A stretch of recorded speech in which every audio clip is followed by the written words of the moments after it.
নমস্কার বন্ধুরা, নমিতা রান্নাঘরে সকলকে স্বাগত। আমার আজকের রেসিপি নিরামিষ মুখরোচক সাবুর ফিঙ্গার। এটা বানানো যেমন সহজ তেমন খেতেও খুব সুস্বাদু হয়। দেখে নেওয়া যাক আজকের রেসিপি সাবুর ফিঙ্গার। সাবুর ফিঙ্গার বানানোর জন্য আমি এখানে 200 গ্রাম বড়দানার সাবু নিয়েছি। সাবুর ফিঙ্গার বানানোর জন্য মিডিয়াম সাইজের সাবুদানাটাই খুব ভালো হয়, তবে আমি এখানে বড় দানার সাবু নিয়েছি। তবে ছোট দানার সাবুর ফিঙ্গার ভালো হয় না, ওটা সাবু ভেজানোর জন্যই ভালো হয়। সাবুদানাটাকে আমি 3 থেকে 4 বার ভালো করে জল দিয়ে ধুয়ে নেব। সাবুদানা ধোবার সময় একটু হাত দিয়ে ঘষে ঘষে ধুয়ে নিচ্ছি, তা না হলে সাবুদানার গায়ে যে সাদা পাউডার মতো থাকে সেটা ঠিক মতো উঠবে না। সাবুদানাটা ভালো করে ধোয়া হয়ে গেছে। এবার আমি 40 মিনিটের মতো 1 কাপ জল দিয়ে সাবুদানাটা ভিজিয়ে রাখবো। পর আমি একটা ব্লেন্ডিং জারের মধ্যে 60 গ্রামের মতো ভাজা চীনাবাদাম নিয়ে নিচ্ছি, যেটা আমি মিহি করে গুঁড়াবো না, দানা দানা ভাব থাকবে, গুঁড়িয়ে নিচ্ছি। অপর দিকে সাবুদানাটাও ভিজে গেছে, আর দেখুন সাবুদানাগুলো পারফেক্টভাবে ভিজে গেছে। এর থেকে বেশি ভেজালে সাবুদানা ফিঙ্গার বানাতে অসুবিধা হবে। এর মধ্যে দিয়ে দিচ্ছি 1/2 কাপ ধনেপাতা কুচি, 6টার মতো কুচি রাখা কাঁচা লঙ্কা, আর 1 চামচ গোটা জিরে, 1.5 চামচের মতো গোলমরিচের গুঁড়ো দিচ্ছি। আপনারা এর বদলে চিলি ফ্লেক্সও দিতে পারেন।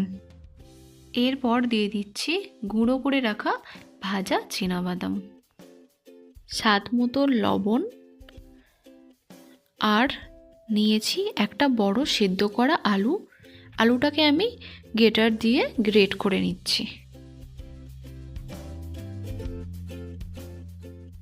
এর মধ্যে দিয়ে দিচ্ছি একটা পাতিলেবু রস আর 2 চা চামচ সাদা তেল।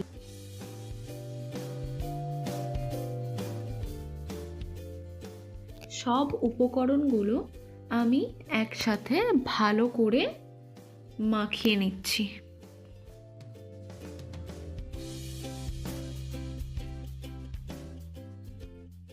সাবু হাতের মধ্যে নিয়ে ঠিক এইভাবে আমি ফিঙ্গারের মতো শেপ দিয়ে দিচ্ছি।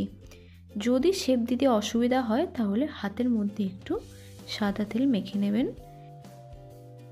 এই একই রকমভাবে সমস্ত ফিঙ্গারগুলিকে আমি বানিয়ে নেব। বানিয়ে নেওয়া ফিঙ্গারগুলো আপনারা ফ্রিজেও রাখতে পারেন, যে কোনো কন্টেনারের মধ্যে করে ডিপ ফ্রিজে রাখতে পারেন, নর্মাল ফ্রিজেও রাখতে পারেন। কড়াইতে দিয়ে দিচ্ছি ভাজার জন্য বেশ কিছুটা সাদা তেল। এটাকে ভালো করে গরম করে নেবার পর এর মধ্যে আমি একটা একটা করে সাবুদানার ফিঙ্গার ছেড়ে দিচ্ছি। তবে হাই ফ্লেমে ভাজবো না, মিডিয়াম ফ্লেমে ভাজতে হবে 5 থেকে 6 মিনিট সময় ধরে।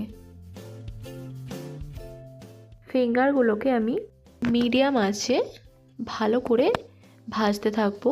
উপোসের দিনে বাড়িতে বানিয়ে নিতে পারবেন এই সাবুর ফিঙ্গার। সম্পূর্ণ নিরামিষ পদ্ধতিতে এটা বানানো হয়। সাবুর ফিঙ্গারগুলো ভালো করে উল্টে পাল্টে ভেজে নেব, যাতে ভেতরটা কাঁচা না থেকে যায়। তবে বেশি লাল করে ভাজবো না, একটু হালকা ভাজা হয়ে এলেই তুলে নেব। আমার সাবুদানার ফিঙ্গার ভাজা হয়ে গেছে, আমি একটা প্লেটের মধ্যে তুলে নিচ্ছি। আমার আজকের রেসিপিটা যদি আপনাদের ভালো লেগে থাকে আপনারা বাড়িতে ঠিক একই রকমভাবে ট্রাই করে দেখতে পারেন। আশা করি আপনাদেরও ভালো লাগবে। আমার এই চ্যানেলে নতুন হয়ে থাকলে চ্যানেলটি সাবস্ক্রাইব করে পাশে থাকা বেল আইকনটি অবশ্যই প্রেস করে দেবেন।